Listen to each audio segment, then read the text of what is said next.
시청자 여러분, 안녕하십니까? 1월 16일 미국 주요 뉴스를 전해드리겠습니다.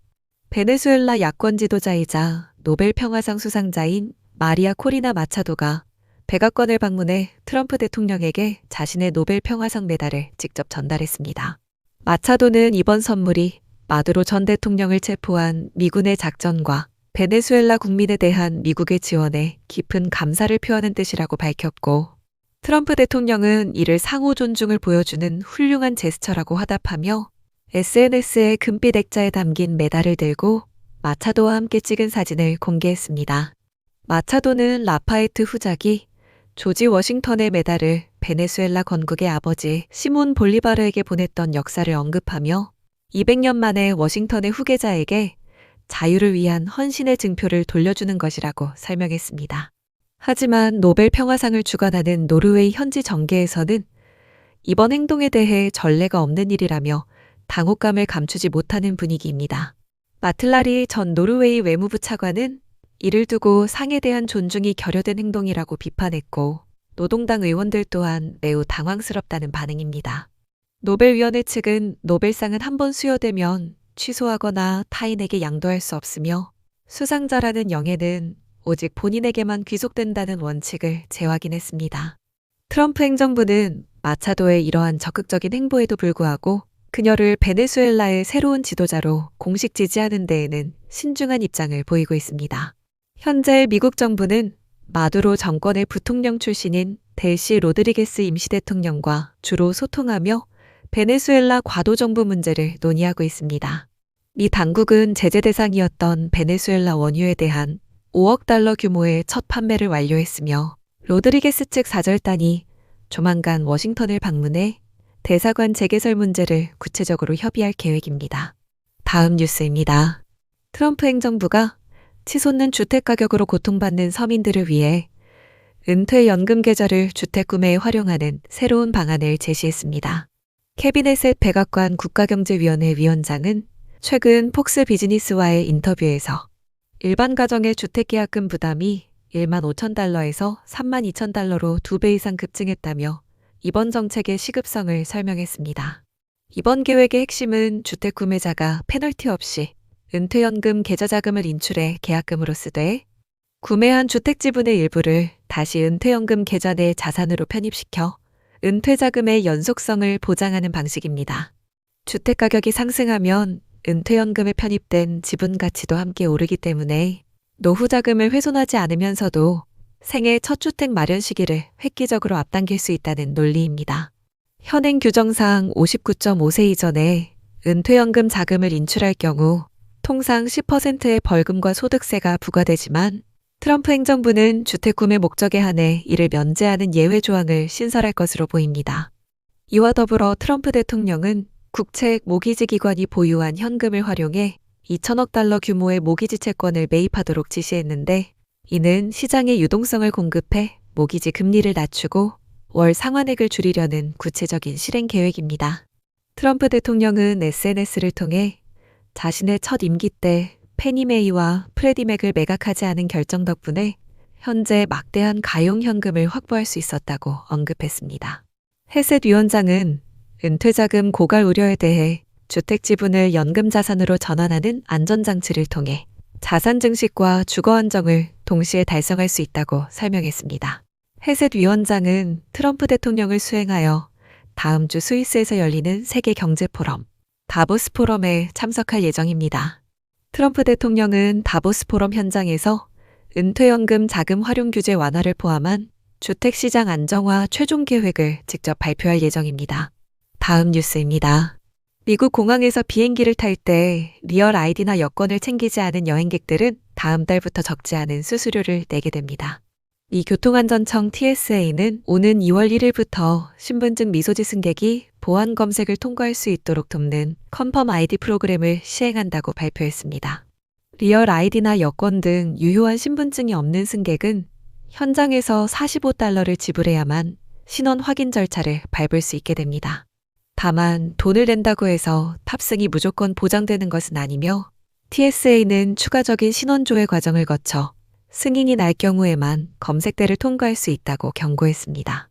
애덤 스탈 TSA 부청장 대행은 이번 수수료 도입이 규정을 따르지 않은 여행객의 처리 비용을 일반 납세자가 아닌 당사자가 부담하게 하려는 취지라는 입장입니다.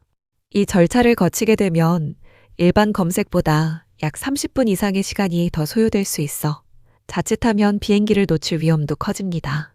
공항에서의 혼잡을 피하기 위해 미리 웹사이트를 통해 결제할 수도 있지만 당국은 무엇보다 공항에 오기 전 리얼 아이디나 여권을 반드시 지참하는 것이 가장 확실한 방법이라고 거듭 강조했습니다. 미국 내 18세 이상 모든 한국 여행객을 대상으로 하는 리얼 아이디 의무화 조치는 이미 지난해 5월부터 시행되고 있으며 현재 기준으로 전체 승객의 94% 이상이 이미 리얼 아이디나 여권 등 규정에 맞는 신분증을 사용하고 있는 것으로 집계됐습니다. 유효한 리얼 아이디 운전면허증은 카드 오른쪽 상단에 금색별 모양이 표시되어 있어 일반 면허증과 쉽게 구분할 수 있습니다. 운전면허증이 없는 경우에는 미국 여권이나 여권카드 혹은 TSA가 승인한 모바일 운전면허증으로도 대체가 가능합니다.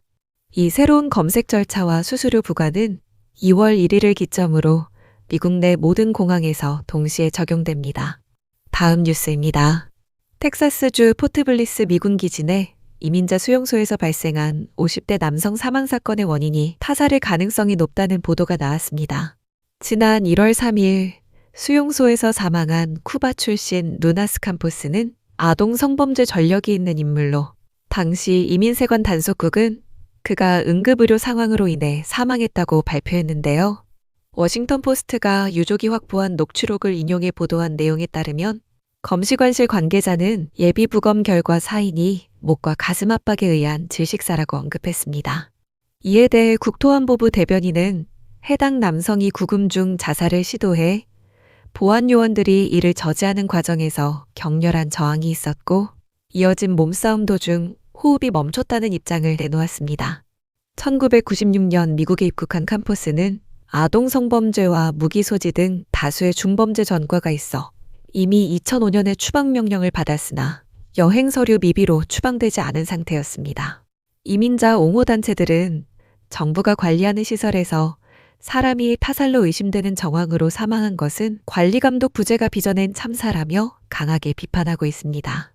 이번 사건은 지난 12월 간부전과 신부전으로 사망한 과테말라 출신 이민자에 이어 해당 시설에서 발생한 두 번째 사망 사례입니다. 베로니카 에스코바 하원 의원을 비롯한 일부 정치권 인사들이 수용소 내 학대 의혹을 제기하며 공격 수위를 높이자 국토안보부는 이러한 주장이 공포를 조장하는 선동에 불과하다며 즉각 반박에 나섰고 국토안보부는 역사상 어떤 범법자도 미국의 불법 체류자보다 더 나은 대우를 받은 적이 없다고 강조하며 수용소 운영에 문제가 없음을 재확인했습니다. 현재 엘페소 카운티 검시관실은 정확한 사인을 확정하기 위해 독성 검사를 진행 중이며 현지 언론은 당국의 구체적인 부검 소견서 정보 공개를 청구한 상황입니다. 다음 뉴스입니다.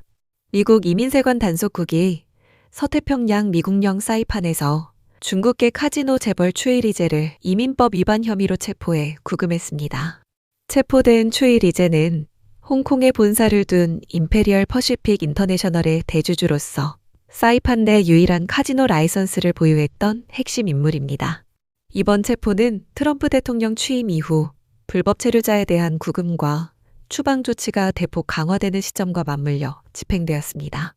해당 카지노는 운영 당시 중국인 불법 고용과 안전규정 위반은 물론 현지 관리들에 대한 뇌물 공여와 자금 세탁 의혹으로 끊임없는 논란의 중심에 섰던 곳입니다. 실제로 지난 2020년 미 법무부는 카지노 건설 과정에서 불법 노동자를 고용하고 불법 자금을 송금한 혐의로 관련 임원 3명을 기소하며 법적 제재를 가했습니다. 막대한 부채를 견디지 못한 카지노 측은 2024년 4월 챕터 11 파산 보호를 신청했고 홍콩 증권거래소에서도 상장 폐지되는 수순을 밟았습니다. 추이 리제는 현재 사이판 수수폐 지역의 교정시설에 구금되어 있으며 이민법 판사와의 신문 일정을 기다리고 있습니다. 현지 언론과 전문가들은 그녀가 장기 투자자에게 부여되는 E2C 비자를 더 이상 유효하게 소지하지 않아 체포된 것으로 보고 있습니다. 한때 6억 달러 규모의 해변 호텔 건설을 추진했던 해당 사업권과 자산은 지난 8월 팀킹 인베스트먼트 측에 약 1,300만 달러에 매각되었습니다.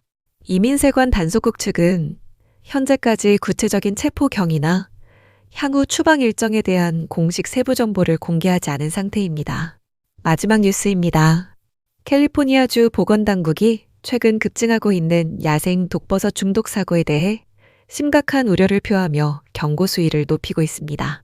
지난 1월 6일 기준으로 독버섯 섭취로 인해 3명이 사망하고 32명이 병원에 입원하는 등 총 35명의 환자가 발생한 것으로 집계됐습니다.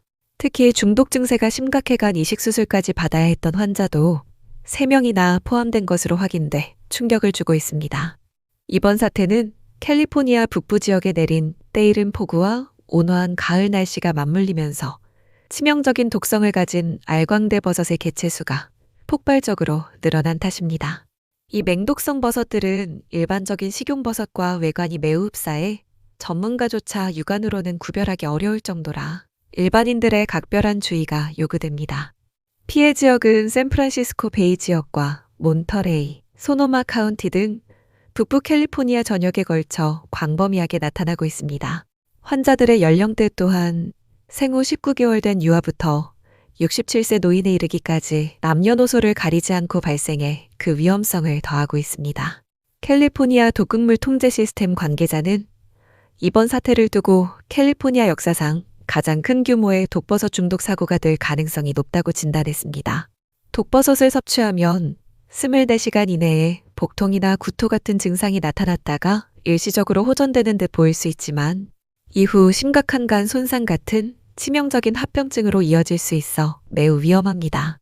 보건당국은 야생에서 버섯을 채취해 섭취하는 행위를 즉각 중단해야 하며 중독 의심 증상이 나타날 경우 지체 없이 독극물 통제센터로 연락해 도움을 받아야 한다고 강조했습니다.